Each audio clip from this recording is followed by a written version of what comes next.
గ్రంథంలో మనం చూస్తే ఇర్మియా మరి దేవుని మందిరం యొక్క ప్రాముఖ్యత అక్కడ రాయబడి ఉంది. అక్రమము చేయువారు దేవుని మందిరానికి పాత్రులు కారు. దేవుని మందిరం అనేది పరిశుద్ధమైనది కనుక మీరు కూడా పరిశుద్ధులుగా ఉండండి అనేటువంటి ఒక ప్రకటన మరి ఇర్మియా భక్తుడు అక్కడ చేసినట్లుగా మనం చూస్తూ ఉన్నాం. ప్రియమైన వారులారా, దేవుని మందిరము అది ఎలాగ వచ్చింది, దేవుని మందిరము ఎందుకు కట్టాల్సినటువంటి పరిస్థితి ఎందుకు వచ్చింది, దేవుని మందిరము అది ఎవరి కొరకు, దేవుని మందిరంలోనికి వచ్చేటప్పుడు మనం ఏ రీతిగా ఉండాలి, కానీ ఒకప్పుడు ఉన్నటువంటి మందిరము ఇప్పుడు మందిరాలు ఎలాగ ఉన్నాయి, పాత నిబంధన మందిరము కొత్త నిబంధన మందిరానికి గల తేడా ఏంటి, కొన్ని మాటలు మీతో పంచుకోవాలని నేను ఆశపడుతూ ఉన్నాను.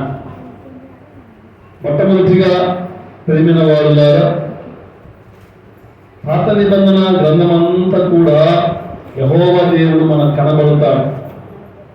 4 సువార్తల్లో యేసు ప్రభుల వారు మనకు కనబడతాడు. అపోస్తల కార్యము గ్రంథం మొదలుకొని ప్రకటన గ్రంథం వరకు పరిశుద్ధాత్మ దేవుడు మనకు కనిపిస్తాడు.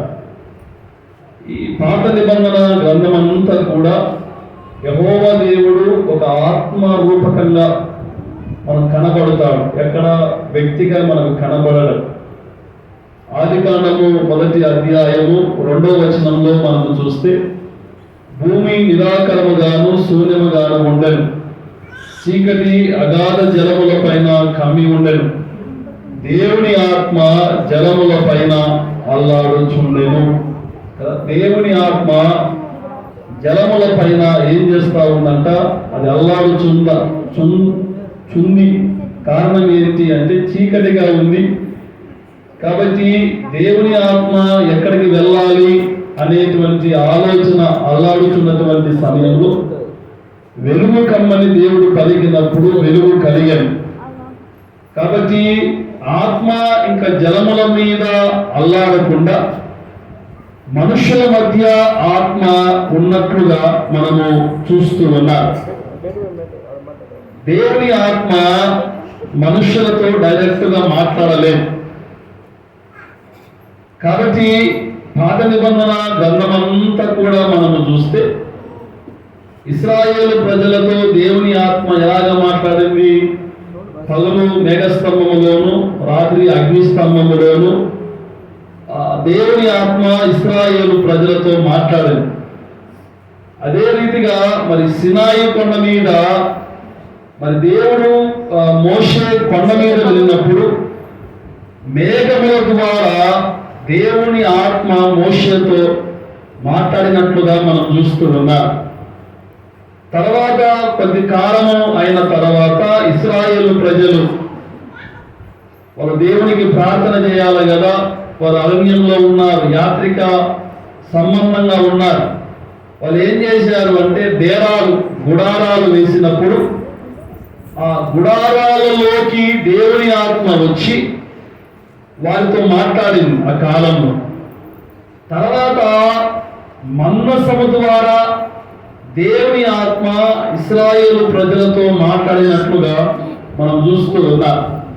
మరి అటువంటి సమయంలో దేవుని ఆత్మ ఒక దగ్గర ఉండాలా, దేవుని సన్నిధి ఒక దగ్గర ఉండాలా, దేవుని ఆత్మ అది అందరితో మాట్లాడాలి అనేటువంటి ఆలోచన దావీదు మహారాజు చేశాడు. దావీదు చేసిన తర్వాత దావీదు కాలంలో కట్టాల్సినటువంటి యెరూషలేము దేవాలయము సొలొమోను కాలంలో యెరూషలేము దేవాలయము కట్టబడుతుంది. అప్పటి నుంచి దేవుడు ఆలయంలో ఉంటూ దేవుని యొక్క సన్నిధి ఆలయంలో నివసిస్తూ దేవుని యొక్క ప్రసన్నత ఆలయంలోకి వచ్చేటువంటి వారికి దేవుని యొక్క ప్రసన్నత దేవుడు ఇస్తూ వచ్చారు. అంటే ఈ మందిరం ఎందుకు ఏర్పాటు చేయబడింది అని అంటే దేవుని యొక్క ప్రసన్నత ఈ మాత్రమే ఉంటుంది, మిగతా సమయాలలో దేవుని ప్రసన్నత ఈ మందిరంలో ఉండదు అనేది అది అబద్ధం. ఎప్పుడు కూడా దేవుని యొక్క ప్రసన్నత, దేవుని యొక్క వెలుగు ఈ మందిరంలోనే ఉంటుంది. కాబట్టి ఈ మందిరంలో నుంచి ఎప్పుడు దేవుని సన్నిధి బయటికి అంటూ వెళ్ళరు.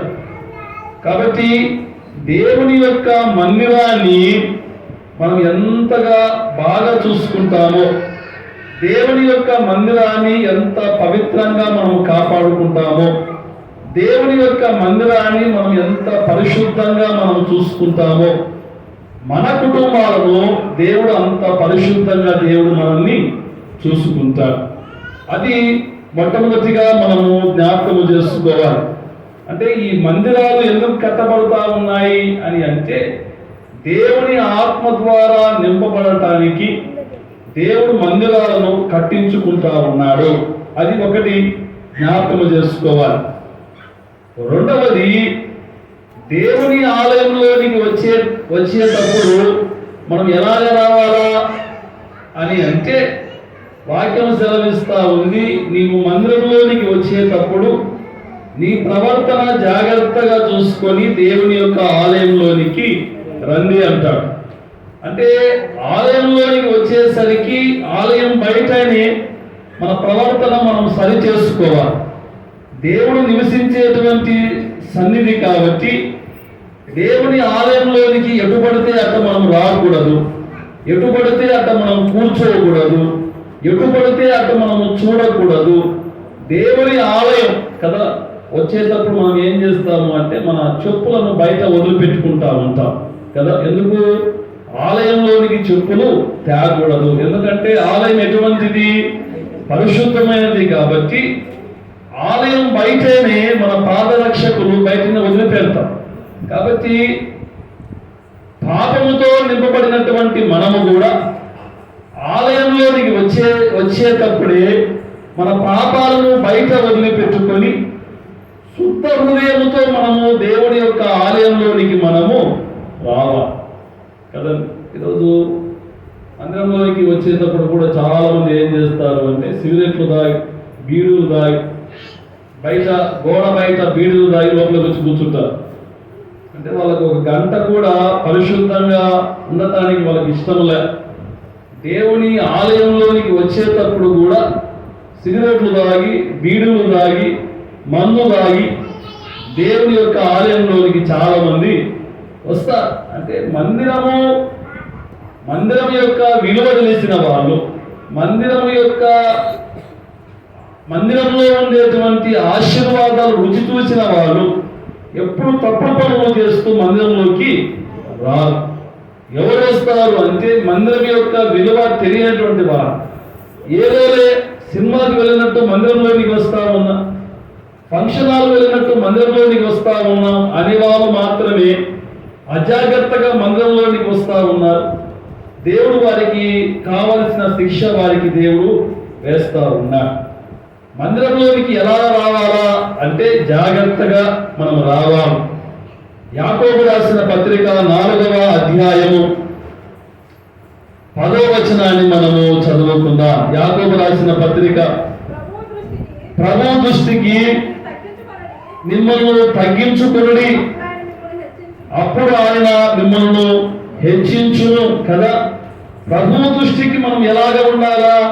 తగ్గించుకొని ఉండాలి. అంటే మందిరంలోనికి వచ్చేటప్పుడు జాగ్రత్తగా రావాలా. ప్రభు దృష్టికి మనం ఎలాగ ఉండాలా?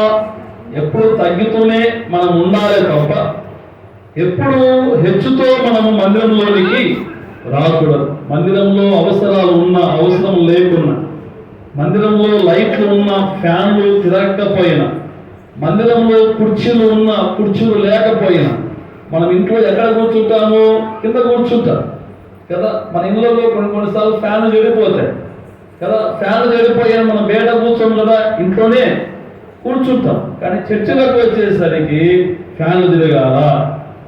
తిరిగే ఫ్యాన్ల దగ్గరనే చాలా మంది ఏం చేస్తారు? కూర్చుంటారు. ఇంట్లో కింద కూర్చున్నటువంటి మనము చర్చిలోకి రాగానే మనకి ఏం కావాలా? కుర్చీలు కావాలి. అంటే కింద కూర్చున్న వాళ్ళ కుర్చీలు అవసరమే. నేనేమంటా ఉన్నాను అంటే ప్రభు దృష్టికి మీరు ఎలాగా ఉండాలా?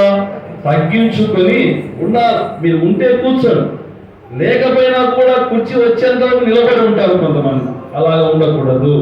ప్రభు దృష్టికి మీరు ఎంతగా తగ్గించుకొని మీరు ఎంతగా ఉంటారో దేవుడు మిమ్మల్ని అంతగా దేవుడు దీవిస్తారు. ప్రేమ వారులారా, పరిశుద్ధంగా ఉండవలసినటువంటి దేవుని ఆలయము ఇప్పుడు ఎలాగ అవుతుంది, ఎలాగ ఉంటుంది?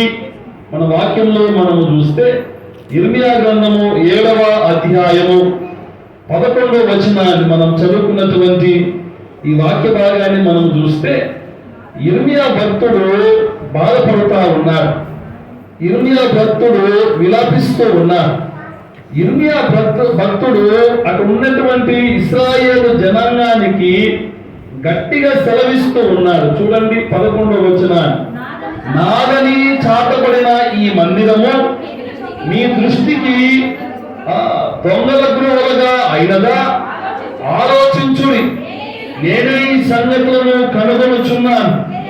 ఇదే యెహోవా వాక్కు. 12వ వచనాన్ని కూడా చదవండి.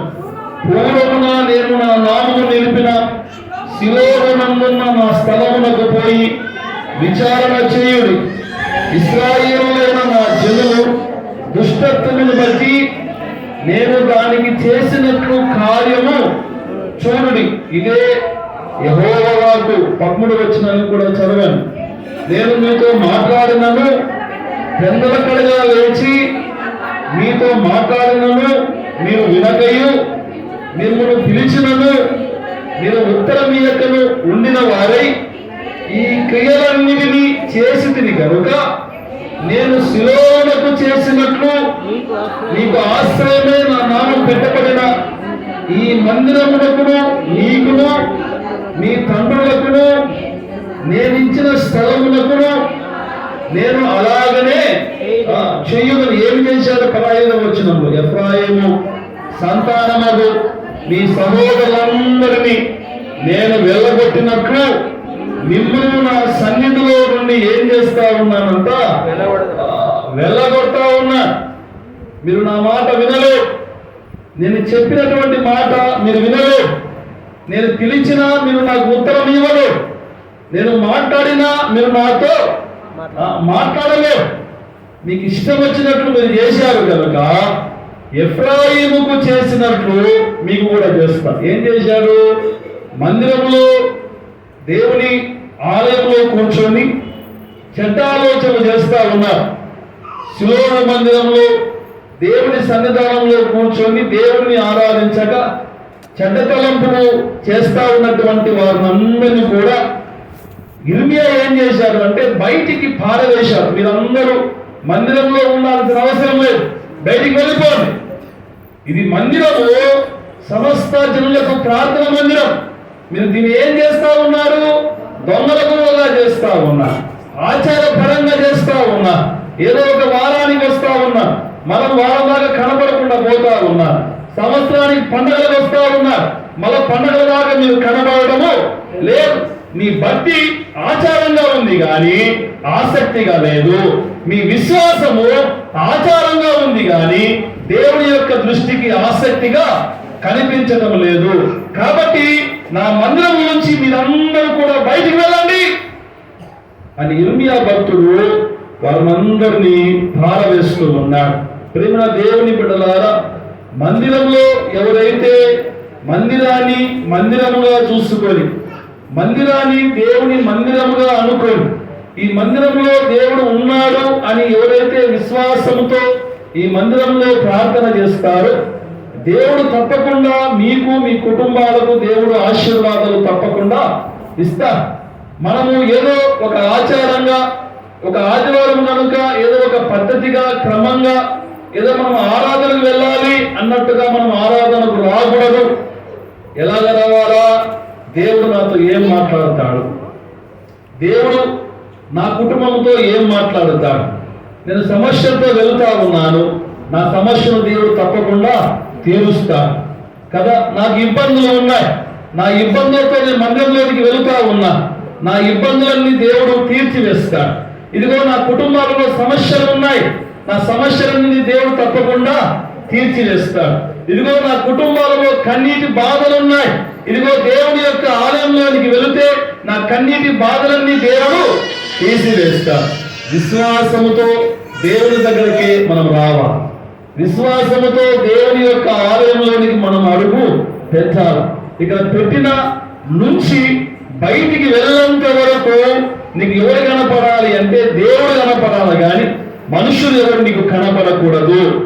ఎప్పుడైతే ఈ మందిరంలో నీకు దేవుడు కనపడతాడో నీ ప్రార్థన దేవుడు తప్పకుండా ఈ మందిరంలో దేవుడు వింటాడు అనేటువంటి విషయము మరి దేవుడు జ్ఞాపకం చేస్తూ ఉన్నారు. తెలిసిన వారులారా, ఇర్మియా ప్రవక్త ఇర్మియా గ్రంథమంతా కూడా యెరూషలేములో ఉన్నటువంటి జనులను హెచ్చరిస్తూనే ఉన్నారు.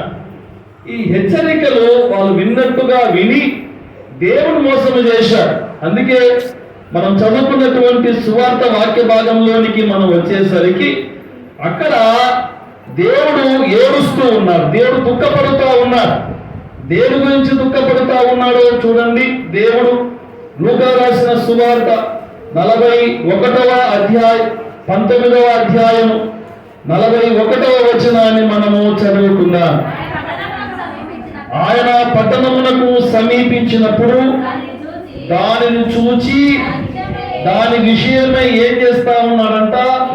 దేవుడు ఏడుస్తా ఉన్నాడు. దేవుడు ఎక్కువ సందర్భాలు దేవుడు ఏడవలేదు, చాలా తక్కువ సందర్భాలలో దేవుడు ఏడ్చాడు కదా. లాజరు చనిపోయినప్పుడు ఏడ్చాడు.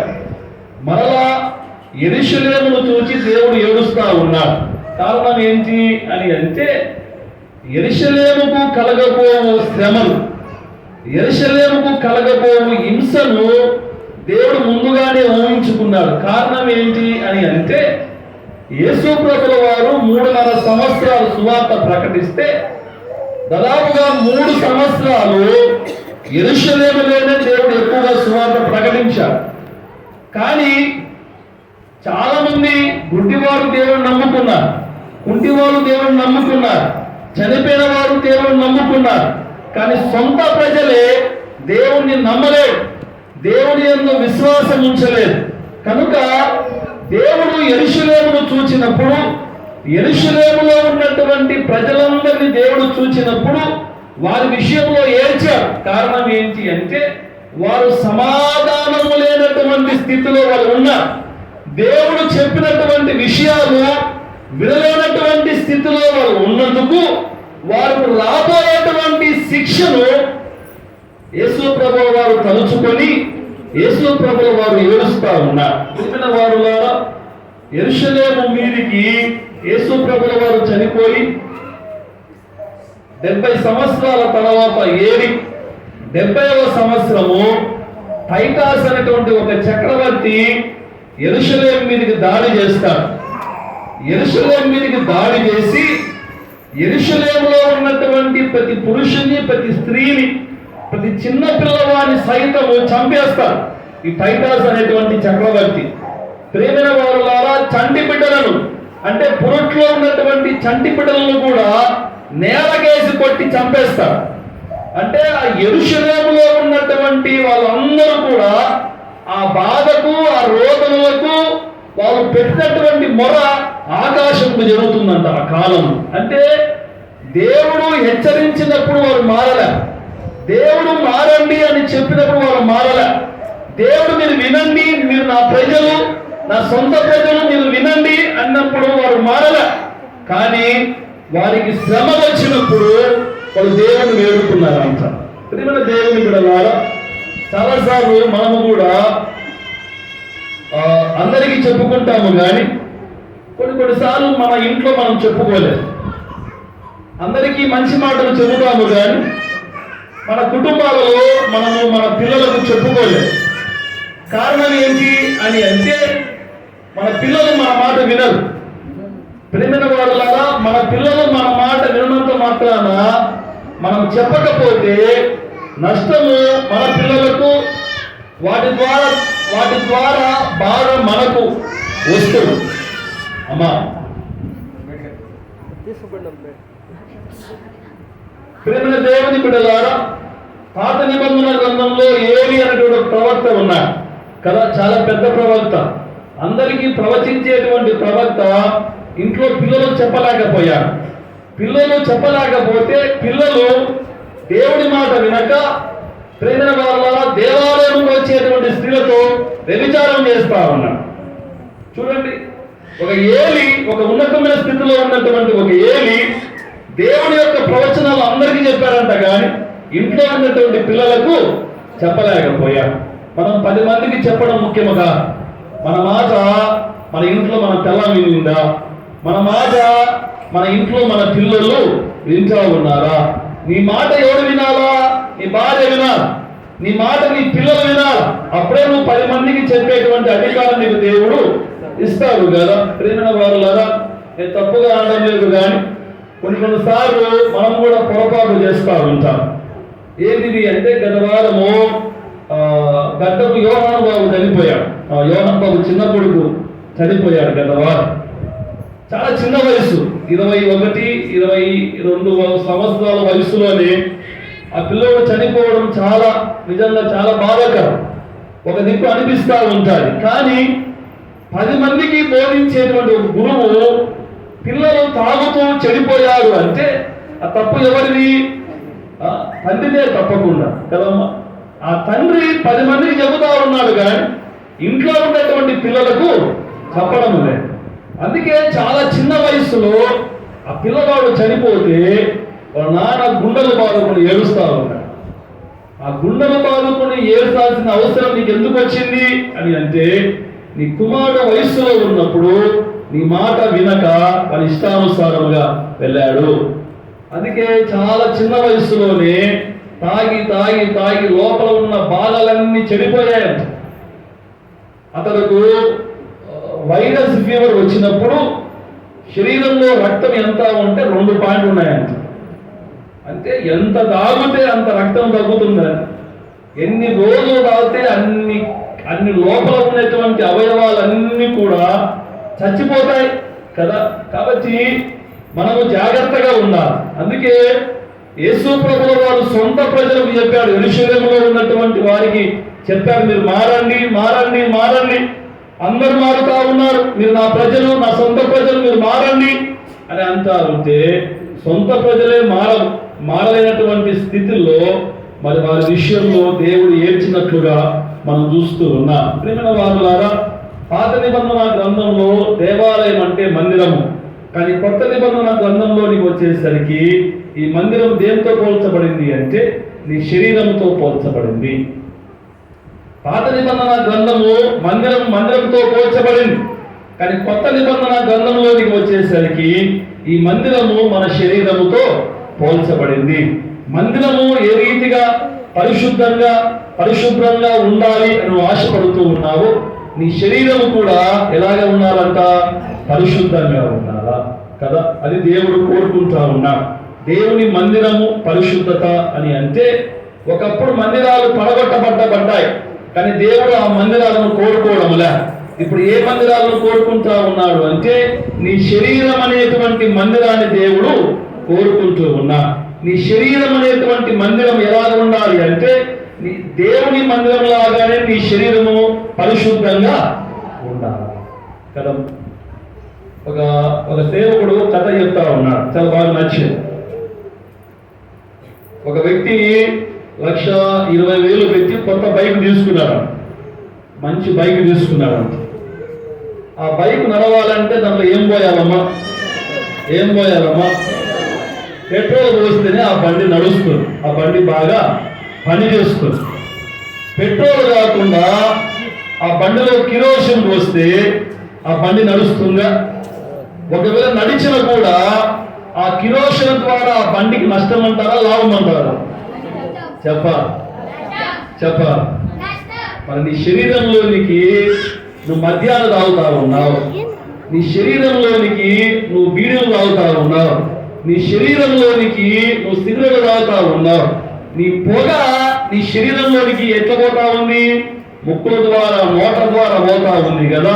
1,20,000 రూపాయలతో కొన్న బైకులోకి కిరోసిన్ పోసినప్పుడు ఆ బైకుకు ఎలాంటి విలువ ఉండదు, ప్రేమైన వారులారా, కొన్ని లక్షల విలువ కలిగినటువంటి మన శరీరంలోనికి నువ్వు ఏం పోస్తా ఉన్నావు? ఏమా పనికి రానిటివి పోస్తా ఉన్నావు కదా. నీ శరీరంలోనికి అవన్నీ పోతా ఉన్నాయి. ఏంటికైనా పనికి వస్తావా? పనికి వస్తావా? అది నీకు పనికి వస్తావు. నీకు పనికి వస్తా ఉందే కాబట్టి రోజు తాగుతా ఉన్నావు, రోజు తింటా ఉన్నావు, రోజు మందు తాగుతా ఉన్నావు. నీ శరీరంలోనికి ఏం పోవాలో అవి పోవడంలా, ఏమి పోకూడదో అవి నీ శరీరంలోనికి పోతా ఉన్నాయి. అందుకే మానవుడు 80 ఏళ్ళు, 90 ఏళ్ళు, 100 ఏళ్ళు బ్రతకవలసినటువంటి మానవుడు ఈరోజు తాగి 30 ఏళ్ళకి చస్తా ఉన్నాడు. కారణం ఏంటి అంటే నీ బండిలో పెట్రోల్ మాత్రమే పోయా. నీ బండిలోకి ఏం పోయకూడదు? కిరోసిన్ పోస్తే బండి ఎలాగ పాడవుతుందో నీ శరీరం కూడా అలాగనే పాడవుతుంది. ఎందుకు? దేవుడు శరీరాన్ని గురించి మాట్లాడుతూ ఉన్నాడు. నీ శరీరం పరిశుద్ధంగా ఉండాలా, నీ శరీరం పవిత్రంగా ఉండాలా, నీ శరీరం అనే మందిరము పరిశుద్ధంగా ఉండాలి అని ఎందుకు కోరుకుంటా ఉన్నాడు అంటే ఈ శరీరముతో చేసేటువంటి పనుల ద్వారానే నీకు పైన తీర్పు ఉంటుంది. పైన నువ్వు దేవుని దగ్గర నిలబడాలి. నువ్వు దేవుని దగ్గర నిలవబడితే ఈ శరీరముతో నువ్వు మంచి పనులు చేస్తే పరలోకంలోకి వెళుతావు. ఈ శరీరంతో నువ్వు చెడు కార్యాలు చేస్తే నరకంలోనికి వెళుతావు. అంటే నువ్వు పరలోకంలోనికి వెళ్ళాలన్నా, నరకంలోనికి వెళ్ళాలన్నా, ఇదిగో ఈ లోకంలో నువ్వు బ్రతికినంత కాలము ఈ శరీరమే ప్రాముఖ్యము. ఈ శరీరముతో నువ్వు చేసేటువంటి పనులు నిన్ను పరలోకంలోనికి తీసుకుని వెళ్ళాలా, నరకంలోనికి తీసుకుని వెళ్ళాలా అనేది నిర్ణయించేది నీ మాటగా ఏంటిదమ్మా? నీ శరీరము. ఈ శరీరాన్ని నువ్వు చచ్చేంత వరకు ఎంత పరిశుద్ధంగా ఉంచుకుంటావో నువ్వు పరలోకంలోనికి చేర్చబడతావు. నీ శరీరాన్ని నువ్వు ఈ లోకంలో ఉన్నంత కాలము నీ శరీరాన్ని పాడు చేసుకుంటావో నీ శరీరాన్ని బట్టే నీకు తీర్పు తీర్చబడి నరకంలోనికి వేయబడతావు అనేది నువ్వు నేను జ్ఞాపకం చేసుకోవాలి. కాబట్టి ప్రియమైన దేవుని బిడ్డలారా, మందిరము అనేటువంటి నీ శరీరము పరిశుద్ధంగా ఉంచుకోండి. ఇప్పుడు దాకా ఒకవేళ అపరిశుభ్రంగా నీ శరీరం ఉంటే దేవుని యొక్క వాక్యం వింటున్నటువంటి మనమందరము కూడా ఆ వాక్యం అనే నీళ్లను నీ హృదయంలో భద్రము చేసుకొని, నీ శరీరాన్ని భద్రము చేసుకొని, నీ శరీరాన్ని పాపములో ఉండకుండా పరిశుద్ధంగా చేసుకొని, మరి నీ యొక్క పరిశుద్ధమైనటువంటి శరీరముతో దేవుణ్ణి ఆరాధించాలి. ఎప్పుడైతే అలాగా ఆరాధిస్తావో దేవుడు తప్పకుండా నీ ఆరాధన విని, నీ ప్రార్థన విని, నీకు కావలసినటువంటి ఆశీర్వాదాలు దేవుడు మెండుగా ఇవ్వటానికి దేవుడు సిద్ధంగా ఉన్నాడు. మరి దేవుని ద్వారా అటువంటి ఆశీర్వాదాలు మీరందరూ పొందుకొని సంతోషంగా ఆనందంగా ఉండాలని ప్రభు పేట నేను మనవి చేస్తూ, అంటే కృప పరిశుద్ధాత్మ దేవుడు మనకందరికీ అనుగ్రహించును గాక.